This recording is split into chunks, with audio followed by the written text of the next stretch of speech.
ఆ, నమస్తే రమగారు. నమస్తే జయ. రమగారు, భవిష్యత్ ఏంటో తెలియదు మనకి. భవిష్యత్ ఎందుకండి, నెక్స్ట్ మరుక్షణం ఏం జరుగుతుందో తెలియని పరిస్థితుల్లో ఉన్నాము. కానీ భవిష్యత్ మీద విపరీతమైన కోరిక, ఆశ ఉంటూ ఉంటాయి. వీటికి సంబంధించి ఏమన్నా కథ ఉందా? భవిష్యత్ అంటే రేపేం జరుగుతుందో తెలియదు కదా, తెలీదు. అంతా విధి చేతుల్లో ఉంటుంది. ఆ, మనం రేపటికి ఎల్లుండి అవతల నుండి బోల్డ్ ప్లాన్ చేస్తాం. వచ్చే సంవత్సరం నెక్స్ట్ ఇయర్ 5 years ప్లాన్ కూడా చేస్తారు. చాలా మంది 5 years ప్లాన్ చేసుకుంటారు. అసలు ఒక్కొక్కళ్ళు అయితే పెళ్ళి ఏముంది, పెళ్లి చేసుకోవటం 3 years వరకు నో పిల్లలు, ఆ తర్వాత పిల్లలు, 5 yearsకి ఇల్లు, 6 yearsకి ఇంకోటేదో, 7 yearsకి వరల్డ్ టూర్, 10 yearsకి అదేమిటో బోల్డ్. ఒక చిన్న టర్న్ చాలు. ఇటు వెళ్ళిపోతుందో తెలీదు లైఫ్. ఏ పక్కకైనా వెళ్ళిపోవచ్చు అది. కాకపోతే ప్లానింగ్ అంటూ ఉండాలి కదా, ఎంతో కొంత ప్లానింగ్ డెఫినెట్గా ఉండాలి, అది తప్పదు. కాకపోతే ఈ విధి విలాసం అనేది ఒకటి ఉంటుంది చూడు, దాని మీద కొంచెం మనం ట్రస్ట్ కలిగి ఉండాలి. ప్లాన్ చేసుకో, ఇదే జరుగుతుందని ప్రగాఢంగా నమ్మద్దు. ప్లాన్ టెంటేటివ్గా ఓకే. ఇప్పుడు ఇలా జరిగేదాన్ని మనం కొన్ని కథలు చూస్తుంటాం విచిత్రంగా. లాస్ట్ ఇయర్ చూస్తాం, పిల్లాడు ఏదో ఫెయిల్ అయిపోయాడు, వాళ్ళ ఇంట్లో వాడికి సరిగా మార్కులు రాలేదు, వాడు ఏమిటో వాళ్ళ ఇంట్లో ఎన్నది, వాళ్ళ అబ్బాయి చాలా అధ్వాన స్థితిలో ఉన్నాడు, వాళ్ళంతా చాలా దుఃఖంలో ఉన్నారనుకుంటాం. వచ్చే సంవత్సరం వాళ్ళ అబ్బాయి అమెరికాలో ఉంటాడు, పిల్ల పెళ్లి కుదిరిపోతుంది ఇక్కడ.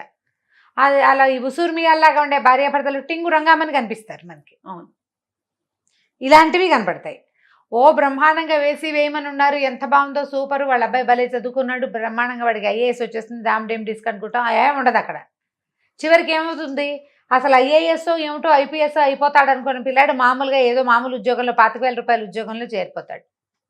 వీళ్ళకి బోల్డ్ డబ్బులు ఉన్నాయి, బోల్డ్ అది ఉంది ఇది ఉంది అని అనుకుంటే సడన్గా భార్య భర్త నీకు నాకు పడదు రామ్ రామ్ అని చెరో పక్కకి వెళ్ళిపోయిన వాళ్ళు కనిపిస్తారు. చెప్పలేకపోతాం. మనం ఒకటి అనుకుంటాం, పైవాడు ఇంకోటి అనుకుంటుంటాడు, ఏదో ప్లానింగ్స్ చేస్తూ ఉంటాం. అవును. అయితే ఇలా విధి విలాసాల మీద ఒక కథ ఉంది, చెప్దాం. ఓకే. సముద్ర సూర్యుడి కథ. సముద్ర సూర్యుడు పేరు చాలా బాగుందండి. బలశాలి అన్నమాట వాడు. సముద్రం మీద బలశాల అలా చెప్పడానికి వీల్లేదు. ఒక పూర్వం ఒక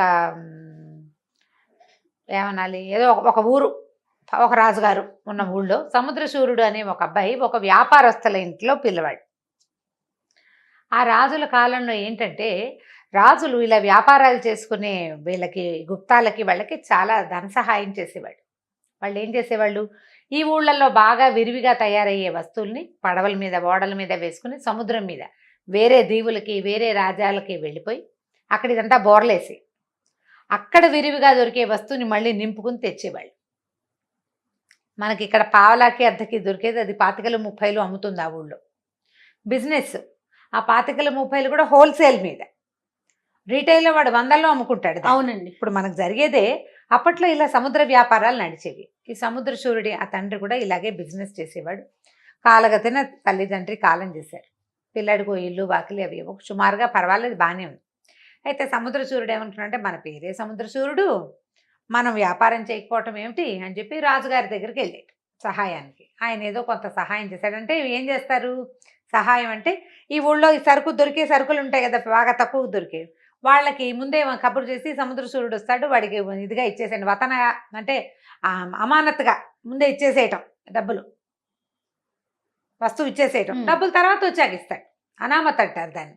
అనామత్గా రాయించి తెచ్చుకుంటాడు సరుకు. ఇది తెచ్చేసుకున్నాడు. తెచ్చుకుని పడవల మీద వేసుకున్నాడు, బయలుదేరాడు. బోల్డ్ మంది కలిసి బయలుదేరారు. మామూలుగా ఈ పడవల్లో వెళ్ళేటప్పుడు ఏంటంటే, ఒక పడవ ఏదైనా మాట్లాడుకుంటే అందులో 50%కో 30%కో వీళ్ళు మాట్లాడుకుంటారు. ఇంకా కొంచెం చిన్న పొన్న వ్యాపారాల వాళ్ళు 3-4 కలిసి వాళ్ళు, ఆ దేశంలో ఆ రాజ్యంలో పెళ్లి సంబంధాలు లేకపోతే స్నేహ సంబంధాలు ఉన్న వాళ్ళు, ట్రిప్పులకు వెళ్ళేవాళ్ళు, రాచరిక వ్యవహారాలు చక్కబెట్టడానికి వెళ్ళే రాజాధికారులు ఉంటారు కదా, రాజు తాలూకు అధికారులు, వాళ్ళు వీళ్ళు గవర్నమెంట్ ఎంప్లాయీస్, ఇట్లా బోళ్ళంత మంది చేరేవాళ్ళు. ఈ వెళ్ళేసరికి పడవ ఏమైంది, సముద్ర మధ్యంలోకి వెళ్ళేసరికి బ్రహ్మాండమైన తుఫాన్ వచ్చింది. తుఫాన్ వస్తే ఇంకేమనుకుంది, ఇదేమిటి దాక్కున్న చోట దయ్యం వచ్చినట్టు, ఏదో బతుకుదామని వ్యాపారం చేద్దామని వస్తే ఇక్కడ చావొచ్చేలాగా ఉంది, బతికుంటే బలిసాకు తినచ్చు, సరుకు సంగతి గంగలో దూకుని పోనీ వెధవ సరుకు అంతే, బతికుంటే కదా. మళ్ళీ రాజుగారి దగ్గరికి వెళ్ళి ఏదో ఒకటి చేయొచ్చని ఏం చేశాడు, తువ్వాలు నడువు కట్టుకుని సముద్రంలోకి దూకేశాడు. ఈ లోపల నావ కాస్త మునిగిపోయింది. మునిగిన వాళ్ళు మునిగారు, తేలిన వాళ్ళు తేలేరు. ఎవరు ఎక్కడికి ఎలా తప్పించుకున్నారో తెలియదు. ఈ సముద్రంలో పడిన సూర్యుడు ఇతను ఎప్పటికీ, ఇది రాత్రి 11-12 గంటల వేళ. అయితే ఇతనికి ఏమైందంటే, ఒక గట్టి దొంగ లాంటిది ఏదో దొరికింది. బతుకు జీవుడా అని ఆ దొంగ పుచ్చుకుని ఓ పక్కకి అట్లా తోసుకుంటూ వెళ్తా మొదలెట్టాడు. సముద్రపు వాళ్ళు ఎటుంటే అటే ఎదురీదలేరు దేనికైనాను. చిన్న ఏటికి ఎదురీదటమే కష్టం. సముద్రంలో ఈతకేంది, ఏదో ఒకటి పట్టుకుని మునిగిపోకుండా ఉండటానికి ఒక సాధనం. ఆ దొంగ మీదకి చేరాడు అతను.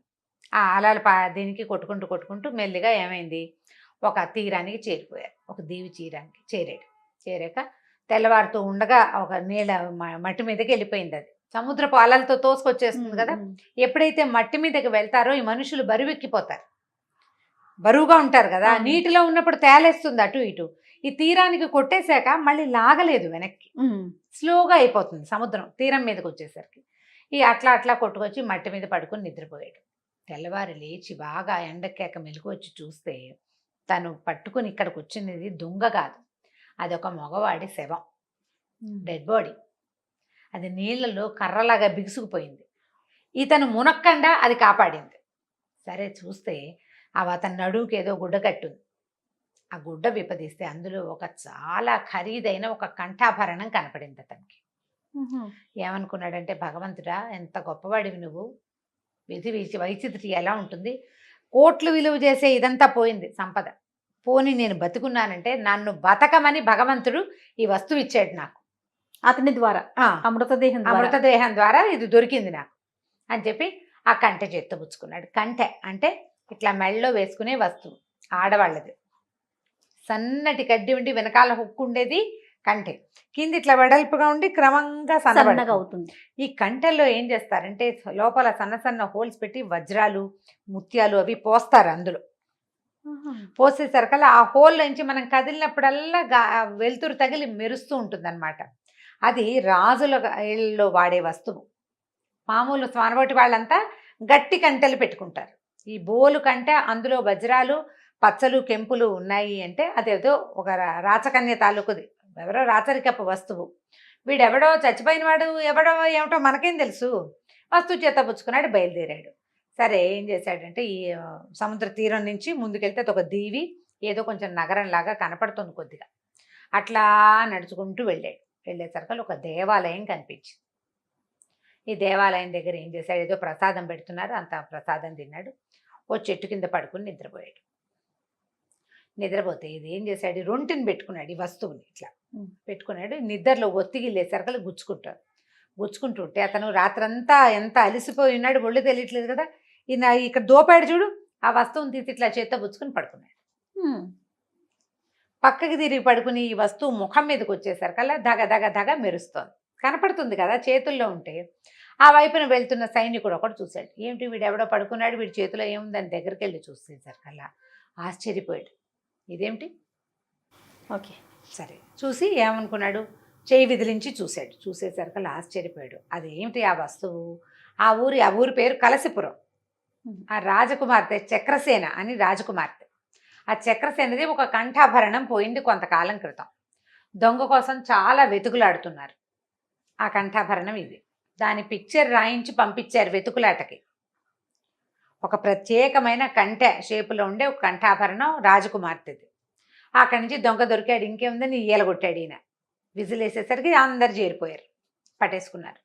ఇతను లబోదిబోం అన్నాడు, చెప్పాడు, వినలా. ఏదో శవం మీద ఉంది అంటే నేను అక్కడెక్కడి నుంచో వచ్చాను, నమ్మద్దు. పైగా ఏమో పలానా ఊరి నుంచి వచ్చానంటే ఏదో కాగితమో ఇంకోటో ఏమిటో ఉండాలి, ఏమీ లేవు ఇతని దగ్గర. దాంతో ఏం చేశారు, రాజుగారు చూడడం ఏమిటి, మరి ఉరిశిక్ష వేశారు. ఉరిశిక్ష పడిపోయింది. దొంగ వీడు రాజకుమార్తెను మోసం చేసి వస్తువు పట్టుకెళ్ళిపోయాడు. లోపల అంతఃపురంలోకి జొరబడి ఆవిడ స్నానం చేసే చోట నుంచి వస్తువు కొట్టేశాడు. ఇవన్నీ ఉన్నాయి. స్నానం చేసే చోటుకు వచ్చాడు, దొంగతనం చేశాడు, కనపడలేదు, విలువైన వస్తువు, అన్ని అభియోగాల మీద ఉరిశిక్ష పడేసరికల్లా ఈ సభ ఎక్కడ జరిగింది, ఇది కొంచెం ఓపెన్గా ఉండే ప్లేస్. ఆ ఓపెన్ ప్లేస్లో ఇతని చేతిలోనే ఆ కంఠ ఉంది. ఈ ఉన్న కంఠని పైనుంచి ఎగురుతున్న ఒక గద్దె తన్నుకుపోయింది. ఆ జనాలంతా హాహాకారాలు చేశారు. హాహా లేదు, హూహు లేదు, పట్టుకెళ్ళిపోయింది అంతే. ఈ కంఠేమో పోయింది, వీడికేమో ఉరిశిక్ష పడింది. ఇది మాత్రం ఖరారు. ఇది ఖరారే, ఇది తప్పదు కదా. ఈయన కళ్ళు మూసుకుని ఏడవడం మొదలుపెట్టాడు, భగవంతుడా ఎవడన్నా నన్ను రక్షించాలంటే. ఈ లోపల ఆకాశవాణి వినపడింది. ఆ కాలం ఆకాశవాణి కాలమే పాపం.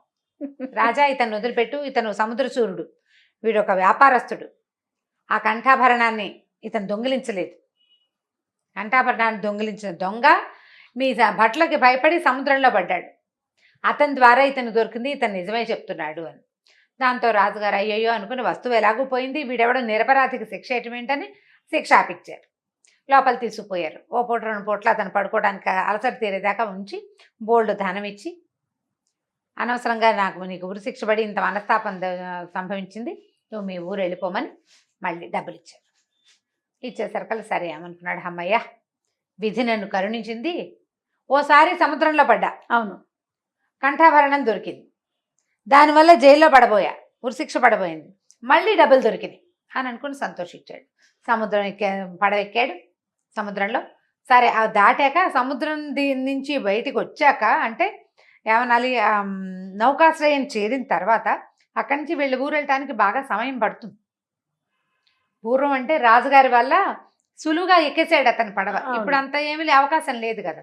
అతను ఏం చేశాడు, రాజుగారి ఇచ్చిన డబ్బు దశకం అన్నీ సంచులు కట్టుకున్నాడు. ఓడలో నుంచి దిగిన తర్వాత వీళ్ళ ఊరు వైపు వెళ్తున్న ఒక గుంపుని పట్టుకున్నాడు. ఆ గుంపుతో కలిసి వాళ్ళకు వ్యాపారస్తుల పిండు అనమాట, దాన్ని పిండి అని అంటారు. ఈ పిండితో కలిసి బయలుదేరేసరికల్లా ఈ దారిలో ఏమైంది, అడవిలోకి వచ్చాక ఆ దోపిడీ దొంగలు పడ్డారు వీళ్ళ మీద. వ్యాపారస్తుల దగ్గర ఓ 30-40 గుర్రాలు ఉన్నాయి, ఓ 25-30 గాడిదలు ఉన్నాయి, ఒక 1 డజన్ ఏమో ఎడ్ల బళ్ళు ఉన్నాయి, ఇవన్నీ ఉన్నాయి, రథాలు అవి ఉన్నాయి. వీళ్ళ మీద దోపిడీ గాళ్ళు వచ్చి పడ్డారు. పడేసరికల్లా వీళ్ళు ఏం చేశారు, కాకావికలయ్యా వారి దారిని వాళ్ళు పరిగెత్తారు.